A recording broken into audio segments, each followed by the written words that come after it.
In this week's parsha, the Torah tells us about a certain mitzvah, ki ha-mitzvah hazos. It's ambiguous, doesn't tell us what this mitzvah is. Perek Lamed Pasuk Yud Aleph, Asher anochi mitzavcha hayom, that Hashem commands us, lo nifleisi mimcha. It's not beyond you. V'lo rechokehi, it's not far away. Lo b'shamaymi, it's not in the skies, in the heavens.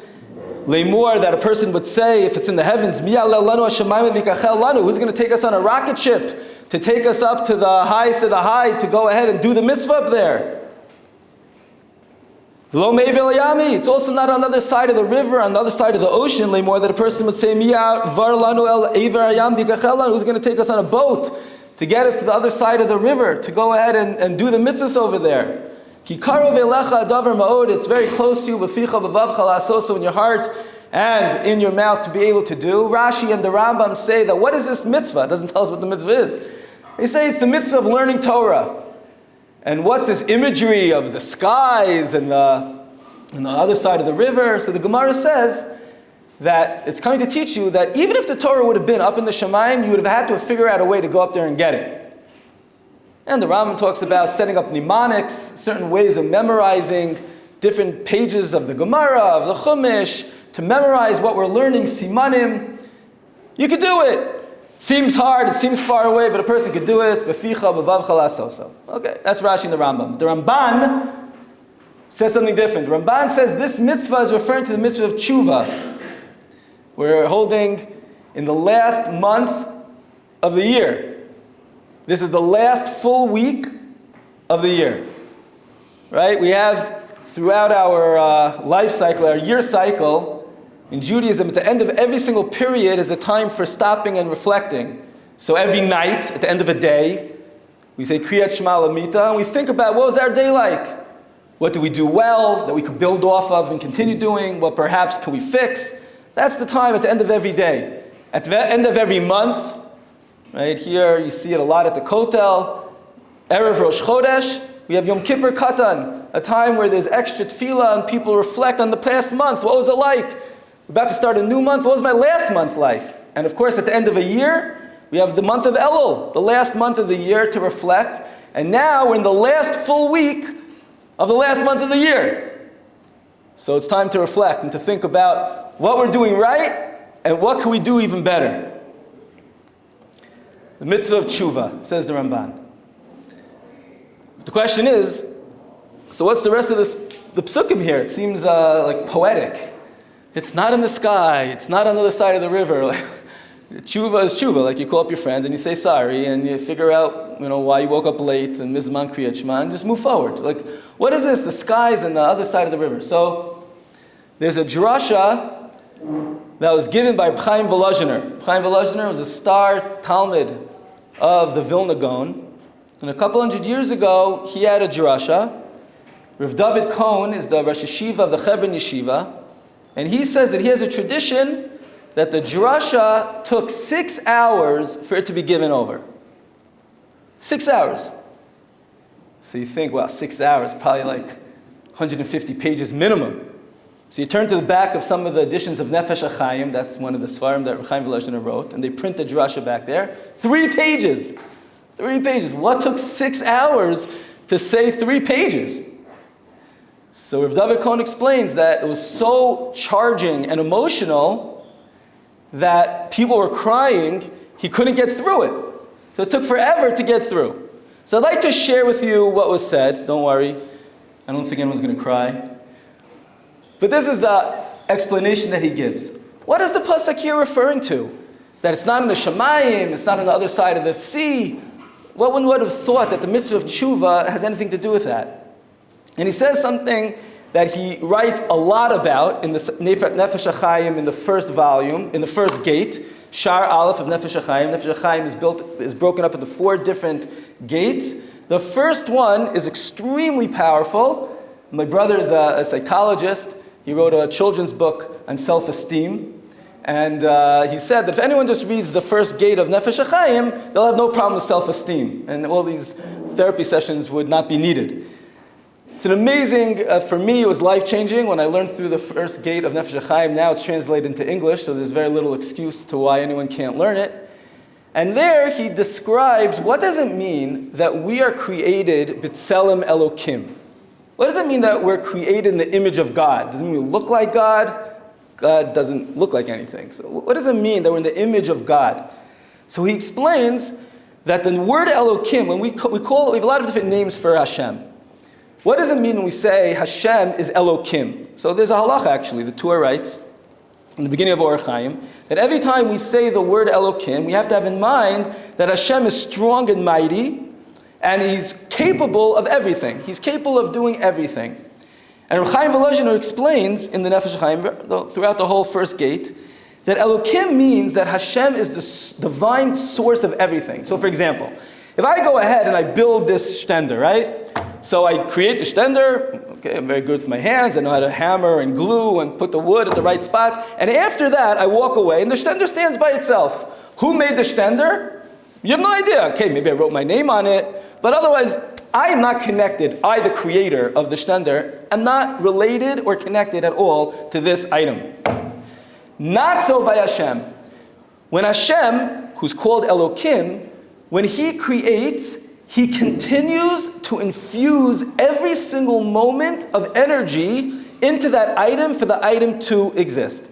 So for example, if Hashem would cease from injecting this energy into whatever it is, it would disappear, just wouldn't be there. Hashem is consistently giving the koach into every single thing. And that's why the Ramban actually writes in Sefer Bereshis, Parshas Bereshis, that if you go through all the psukim of Bereshis, Bara Elokim Yisrael V'Haaretz, you go through the whole thing, you only see one name of Hashem. Throughout the Torah you see Hashem is called Elokim, Yud-Kei Vav-Kei, Shakai, a lot of different names of Hashem. But in the beginning of creation, the entire period of the psukim over there only see Elokim, because it shows that Hashem is the creator and He's continuing to create.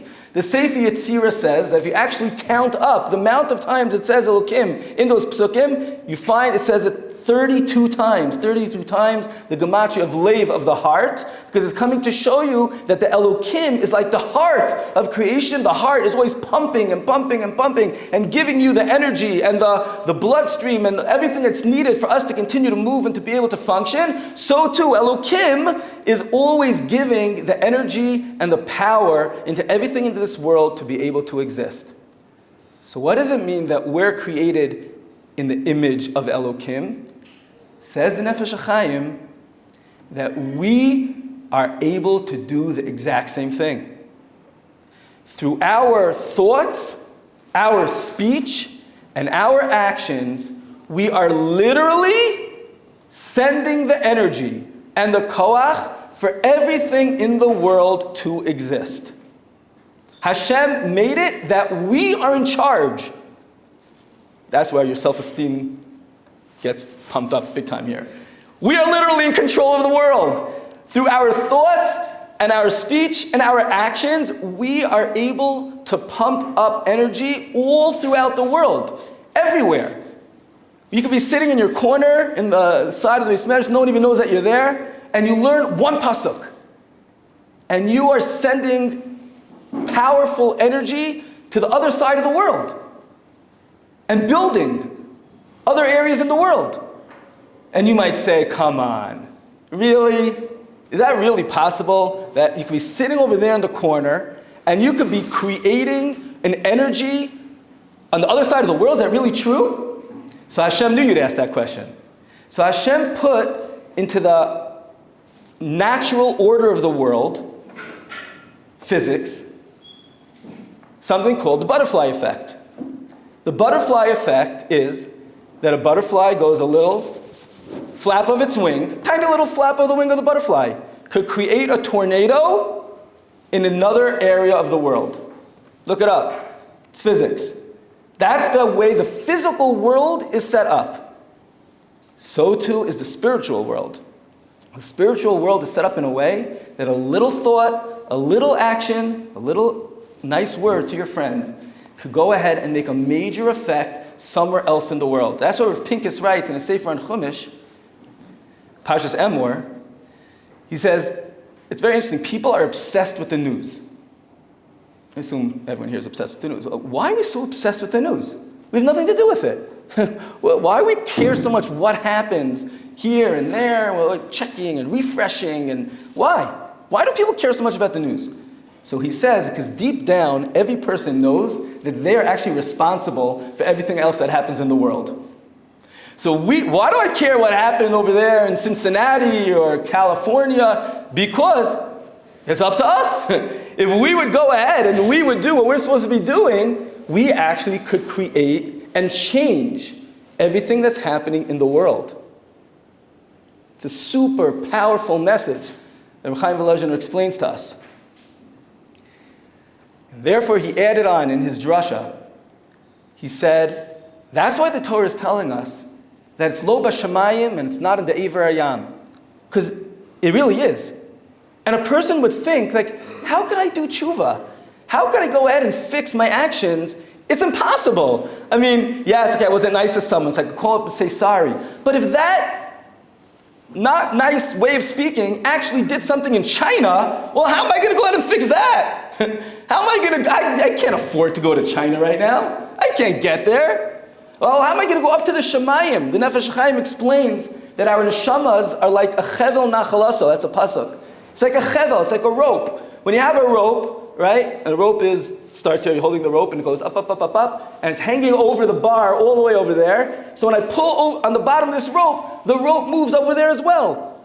He says that's our neshama. Every thought, every speech, every action goes ahead and has effects up there and over there. So I have to go up to the Shemayim to start fixing things up there. I have to go to Eiver Hayam, to the other side of the ocean, to go ahead and fix things over there. Says the pasuk, it's true that your actions have far-reaching effects. But the way Hashem set up the world is it's beficha ubilvavcha la'asoto. It's in your mouth and in your heart to fix. You could sit in that same corner over there and try to reflect on what it is that you did right and what it is that you did wrong, and you could change everything. You don't have to go to China to fix what happened over there. You could do it from right here in your spot. We see from here that our actions are huge. People just think, okay, I just thought about this for 5 seconds, big deal. Yeah, exactly, big deal. Exactly. Just depends how you say it. Big deal or big deal, right? But it's a big deal. It's huge. The powers that we have. Oh, what's the big deal? I'll go ahead and I go, help my friend for 5 seconds. Like, come on, I'm not going to get honored for that at a dinner. You have no idea what you'd be doing and accomplishing by just doing that small act of chesed. I just want to stay up a little extra tonight to learn a little more, but give me a break. Like, what's 15 more minutes? Or if I come early to davening and I learn a little before, what's 15, half an hour more? It's just a half an hour. I mean, if you think about my lifetime, what's a half an hour? It's huge. It's huge. What you could learn in that half an hour is having mega, mega, mega effects, not just on yourself, but on the entire world. And Yeshua Heller is a Talmud of Rabbi Yisrael Salanter, the founder of the Muslim movement. He actually says that if we look at our Shmona Esrei, the bracha that we ask for forgiveness, we say, Slach lanu avinu ki chatanu, mechal lanu malkeinu ki fashanu. We ask for two things. Slach lanu, to forgive, and mechal lanu, which also means to forgive. We don't have so much time right now to explain all the differences in the bracha, but what are these two different lishonos, these two different expressions of forgiveness, slach and machal? So he says machal means something that when you dishonor someone, like a king, malkeinu, you should show honor to a king, and you don't give him the proper honor. So you ask him to be mochel, can you pardon the fact that I didn't honor you in the right way? But there's something else, and that is sometimes when you do something wrong, you go ahead and you actually make a dent. You punch the wall and make a hole. Slach is fixing up all of those, it's cleaning up anything negative, anything that we shouldn't have done to be able to start it from scratch. Slach lanu avinu, we go to Hashem, Hashem, you're our Father. As my Father, I made a mistake. I did something wrong and I, drove the car into the tree. And can you go ahead and take it to the mechanic and pay for it for me? Slach. Go ahead and clean it up. So it's not just that we're asking Hashem, I rebelled against you and I did something wrong. I need to fix the practical ramifications of my actions. Me'ever layam, on the other side of the nation, of the ocean, up in the skies, in the heavens. Slach, Hashem, go ahead and please clean it up and bring it back to where it was before.